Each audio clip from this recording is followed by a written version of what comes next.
घर में दाना नहीं, लेकिन बकवास इतनी करे जैसे हनुमान जी को रात चलता आदमी है, आप उनको मिटा देंगे। मुझे तो वसुंधरा ही नहीं मिटा पाई, तुम कहां से मिटा दो? कोई नहीं मिटा पाएगा, मुझे दिमाग से निकाल लेना।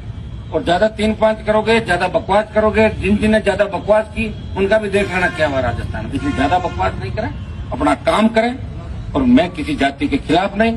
और चला के आप चाहो कि हनुमान जी को खिलाफ करना, तो फिर आप आराम से 1-2 दिन बाद आप अपनी बात कह देना, फिर दूसरे तरीके से मैं उसका जवाब भी आपको इसके अंदर दे दूंगा।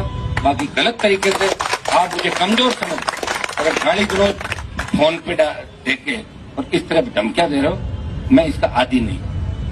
या आप सुन लेते कान खोल के। और मैंने सबको देखा इस देश के अंदर, जो पहलवान बेटे